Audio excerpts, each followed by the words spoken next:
Hi everyone, good evening. कैसे हैं आप सभी लोग? वेलकम टू द लिटरेचर लोग। आज हम स्टार्ट करने वाले हैं, एक्चुअली स्टार्ट तो कर ही चुके हैं हम विलियम वर्ड्सवर्थ को, लेकिन आज उनका एक बहुत ही इंपॉर्टेंट वर्क हम आज पढ़ने वाले हैं। बहुत ही डिटेल से वर्ड टू वर्ड एक्सप्लेनेशन दूंगी आपको, और साथ ही साथ ये भी कहना चाहूँगी कि ये जो भी वर्क पढ़ाए जा रहे हैं विलियम वर्ड्सवर्थ के, यहाँ से लाइंस बहुत ज़्यादा पूछी जाती हैं, तो इनको बहुत ही डिटेल में बहुत अच्छे से पढ़िए और मेरे साथ नोट्स भी बना लीजिए, क्योंकि मैं आपको सिर्फ और सिर्फ लाइंस ना कराकर बल्कि उसके साथ उस वर्क से रिलेटेड जितने भी इम्पोर्टेंट फैक्ट हैं वो भी दे रही हूँ। तो आज मैं तीसरा वर्क आपको करवाने वाली हूँ। एक मैंने द डैफोडिल्स करा दिया है, दूसरा मैंने कौन सा कराया है मैं खुद ही भूल रही हूँ, याद नहीं मुझे, आप प्लेलिस्ट में चेक कर लेना। तो तीसरा वीडियो आज आपका होने वाला है द रैम्बो पे, यानी माई हार्ट लीप्स अप, इसके दो टाइटल हैं, इस पे होने वाला है। तो चलिए बिना देर के हुए उसको फटाफट से स्टार्ट कर लेते हैं। माई हार्ट लीप्स अप, ये जो माई हार्ट लीप्स अप है इसके दो टाइटल हैं। आप इसको माई हार्ट लीप्स अप बुलाओ या फिर आप इसको द रैम्बो भी बुला सकते हो, राइट तो आपके एग्जाम में या तो द रैम्बो लिख कर आ जाएगा या तो माई हार्ट लीप्स अप लिख कर आ जाएगा, कुछ भी लिख कर आ सकता है। कई बार जो है एक टाइटल देकर दूसरा टाइटल भी पूछ लेता है, तो मेक श्योर कि आप इसको बहुत अच्छे से लर्न कर लें। चलिए देखिए, कुछ फैक्ट देख लेते हैं रैम्बो के बारे में, उसके बाद हम इसकी जो लाइंस हैं उनको बहुत ही डिटेल से कवर करेंगे। तो देखिए, जैसा मैंने ये बताया कि इसका एक और टाइटल है जिसका नाम है द रैम्बो, ठीक है। अगर बात करें कि ये जो पोएम है द रैम्बो, ये लिखी कब गई है, तो ये लिखी गई है 26 मार्च 1802 को 26 मार्च 1802 की नाइट में। कब लिखी गई है? 26 मार्च 1802 की नाइट में, राइट। ये इसका रिटन ईयर है। और अगर बात करें इसके पब्लिशिंग ईयर की कि इसको पब्लिश कब किया गया है, तो इसको पब्लिश किया गया है पोएम्स इन 2 वॉल्यूम 1807 में। कब पब्लिश किया गया है? पोएम्स इन 2 वॉल्यूम 1807 में। अब देखिए, यहाँ से एक चीज और आपको बता दूं, ये जो पोएम्स इन 2 वॉल्यूम है ना, ये कलेक्शन है ऑफ पोएम्स का, वर्क्स का इनका कलेक्शन है। तो आपको स्पेशली इसको भी पढ़ना है।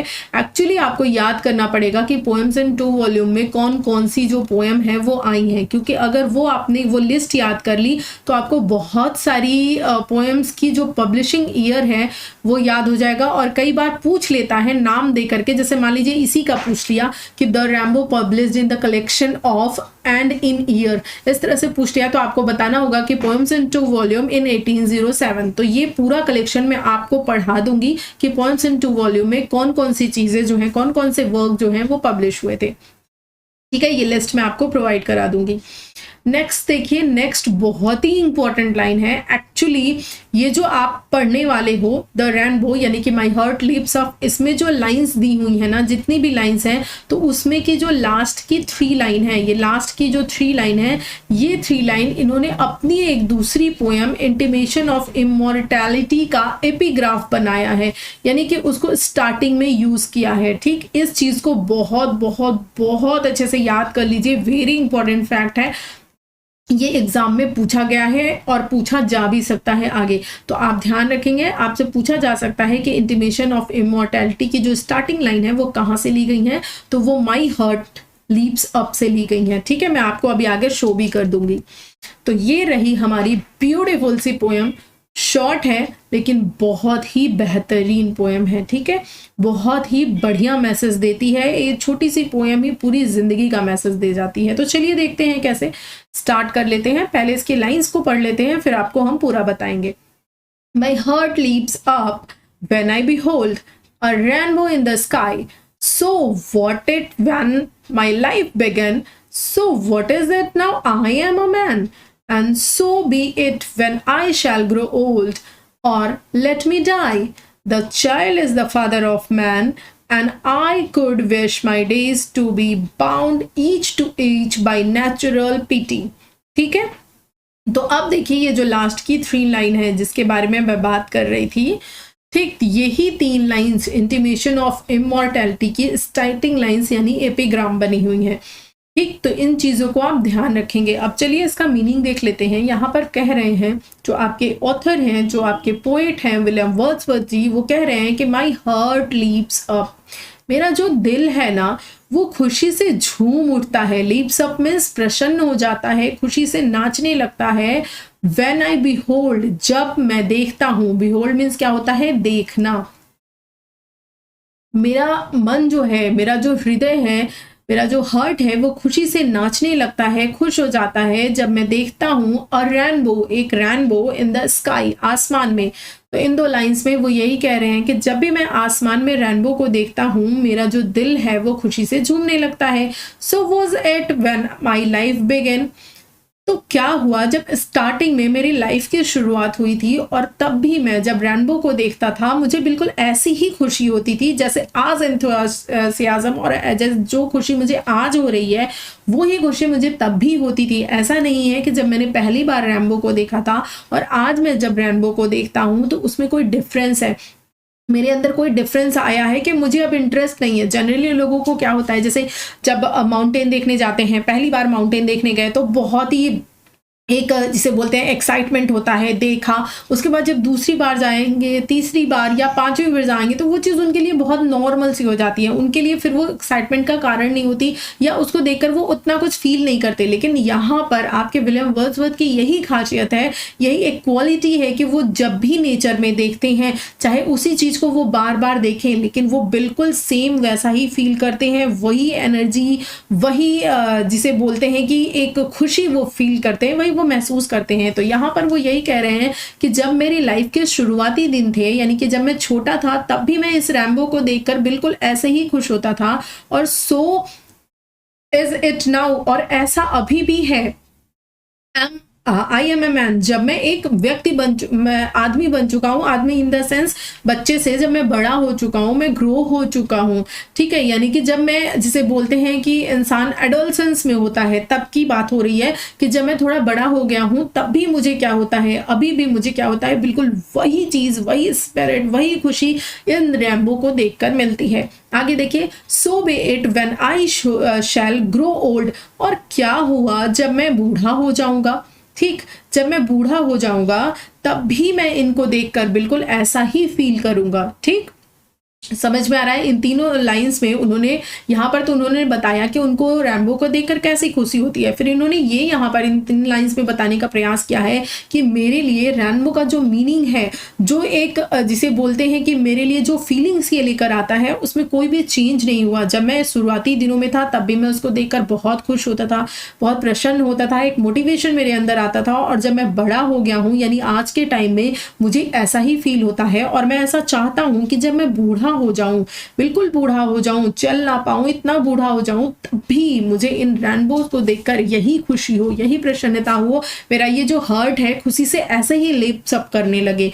और लेट मी डाई, और अगर कहीं गलती से 1% भी चांस या 0.1% भी चांस ऐसा बनता है कि मैं खुश ना हूं इन रेनबोज को देखकर बुढ़ापे में, तो मुझे क्या होना चाहिए, मर जाना चाहिए। यानी यहाँ पर सोचिए उन्होंने नेचर को कितनी ज़्यादा इंपॉर्टेंस दी है। उन्होंने कहा है कि जिस दिन मुझे ये नेचर फील होना बंद हो जाए उस दिन मुझे जो है इस दुनिया से चले जाना चाहिए, मुझे मर जाना चाहिए, मुझे जिंदा रहने का कोई हक नहीं है। क्लियर है यहाँ तक? आई थिंक क्लियर होगा। कोशिश किया है मैंने आपको बहुत ही बेहतरीन तरीके से समझाने का। तो देखिए लास्ट की जो 3 लाइन्स है ना, वो पूरे जीवन की कहानी है। स्पेशली ये लाइन बहुत ज़्यादा पूछी जाती है, तो प्लीज़ मेक श्योर कि आप इस लाइन को जो है बहुत अच्छे से याद कर लें, और इसका जो मीनिंग है वो आपने समझ लिया तो आप जीवन में अपनी परेशानियों का भी बहुत अच्छे से निदान पा सकते हैं। एक्चुअली ये लाइन क्या है? ये लाइन है पैराडॉक्स। पैराडॉक्स एक लिटरेरी टर्म या फिगर ऑफ स्पीच होता है, आप कह सकते हैं, ठीक है, पैराडॉक्स। तो पैराडॉक्स क्या होता है भी मैं आपको बता देती हूँ। यहाँ पर कहा जा रहा है the child is the father of man, बच्चा जो है वो अपने पिता का पिता है। क्या एब्सर्ड लगा ना? दैट इज पैराडॉक्स यार। जो बात, जो स्टेटमेंट अपने आप में एब्सर्ड लगे या सुनकर लगे क्या बोल रहे हो यार, बकवास, ये कैसे हो सकता है? जो एक बच्चा है वो अपने पिता का पिता कैसे हो सकता है? How can it be? तो इसका मतलब है ऐसे स्टेटमेंट्स क्या होते हैं, वो होते हैं पैराडॉक्स, यानी कि वो कोई भी एक स्टेटमेंट हो जिसमें दो विरोधाभास जो विचार हैं वो एक साथ हो और साथ ही साथ वो जो है एक बहुत बड़ी मीनिंग कन्वे कर रहे हो, बहुत बड़ा बहुत अच्छा मैसेज दे रहे हो आपको। तो यहाँ पर मैसेज देख लेते हैं।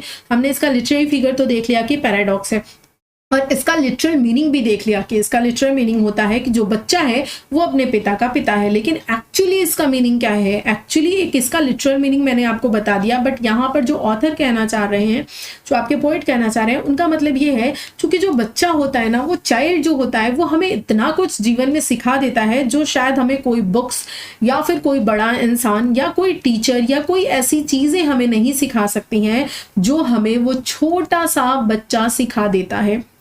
अब छोटा सा बच्चा एक्चुअली हमें सिखाता क्या है, ये पूछे कि छोटा सा बच्चा हमें क्या नहीं सिखाता है। हर एक चीज छोटे बच्चे से आप सीख सकते हैं। आप छोटे से बच्चे से प्यार करना सीख सकते हैं, आप छोटे से बच्चे से इनोसेंस सीख सकते हैं, आप छोटे से बच्चे से कभी हार ना मानने वाली स्पिरिट सीख सकते हैं, आप छोटे से बच्चे से गिरकर उठना सीख सकते हैं। कैसे सीख सकते हैं, आप देखिए, जब छोटा सा बच्चा है आप उसको कोई चीज देते हो, कुछ भी आप उसको दे रहे हो, उस समय तो आप उसको ललचाए नहीं दिए या फिर आप उसको डांट कर भगा दिए, ठीक है।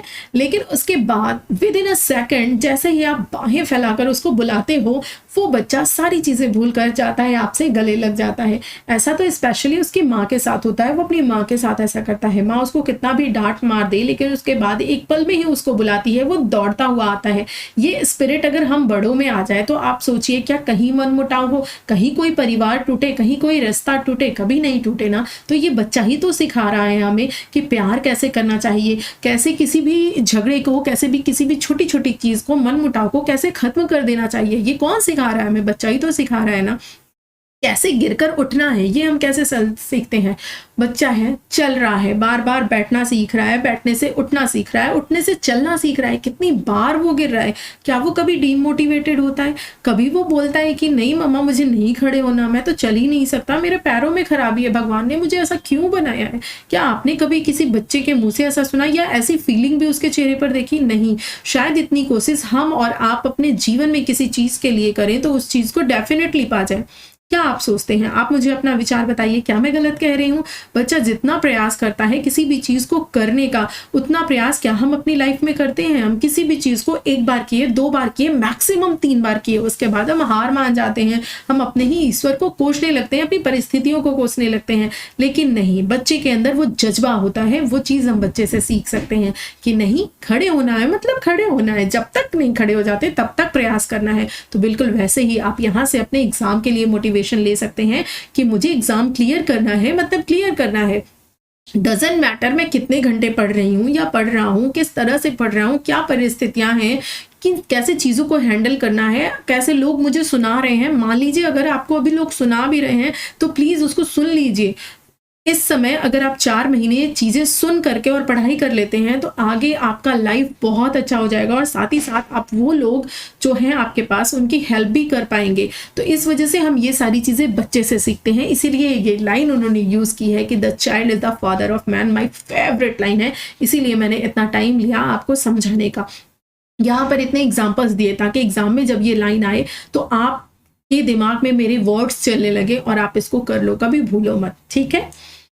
आगे देखिए, and I could wish my days to be bound each to each by natural piety. और मैं ऐसी इच्छा करता हूँ, मैं ऐसी विश करता हूँ कि मेरे जो डेज हैं, जो भी बचे हुए हैं, जो भी मेरे बचे हुए दिन हैं, जितना समय मैंने बिता लिया उतना तो बिता लिया, वो तो मैंने नेचर के आसपास बिताया ही, लेकिन अब मेरे जीवन के जो एक एक क्षण बचे हुए हैं उन क्षणों को भी मैं चाहता हूँ कि वो बाउंड रहे, बंधे रहे ईच टू ईच, एक दूसरे के साथ। कैसे? बाई नेचुरल पिटी, प्राकृतिक सुंदरता से, प्राकृतिक दया से, प्रकृति के बीच में, नेचर के बीच में। और अगर ऐसा होता है कि कहीं गलती से भी मैं नेचर से दूर जाने का विचार मेरे मन में आए, या नेचर को देखकर एंथुसियाज्म, या मेरे मन में वो स्पिरिट ना हो, वो हैप्पीनेस ना हो, तो उसी पल क्या हो जाए, लेट मी डाई, मुझे मर जाने दो, मुझे इस जीवन को खत्म करने दो, क्योंकि इस जीवन का कोई महत्व ही नहीं है अगर उसमें नेचर की कोई इंपॉर्टेंस नहीं है। तो क्लियर है ये पोएम? मैंने बहुत अच्छे से आपको क्लियर करने की कोशिश की है, अपनी तरफ से अपना 100% दिया है कि आपको समझा पाऊँ। अगर आपको चीज़ें समझ में आती हैं देन प्लीज़ आप भी मुझे अपना 1% देकर वीडियोज़ को लाइक कर सकते हैं, और आपको नहीं पता आपका वो 1% मुझे 100% मोटिवेशन देता है। रियली मैं किसी भी सिचुएशन में रहूँ, मुझे एक मोटिवेशन होता है कि नहीं आपके लिए काम करना है, मतलब करना है, मैं चली आती हूँ।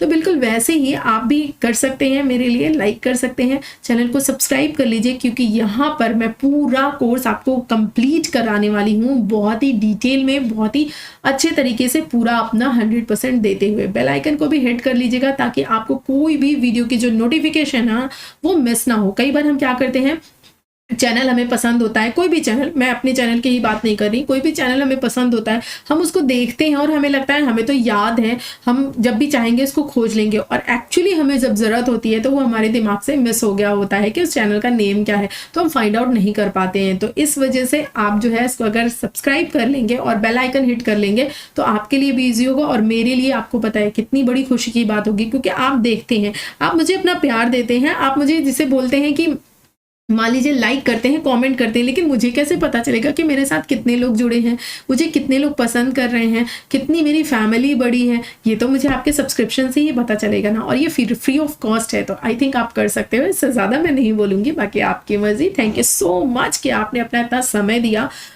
मेरे वीडियो को पूरा देखा। मैंने भी इसको 100% क्वालिटेटिव बनाने की कोशिश की है। तब तक बस यही कहूँगी, मिलूंगे अगले वीडियो में, तब तक के लिए अपना बहुत ध्यान रखिए, बहुत अच्छे से पढ़ाई करते रहिए, और इस छोटे से बच्चे से जो आपके घर में होगा या आपके आसपास होगा उससे चीज़ें सीखते रहिए और अपने लाइफ में पॉजिटिविटी ऐड करते रहिए। Thank you so much.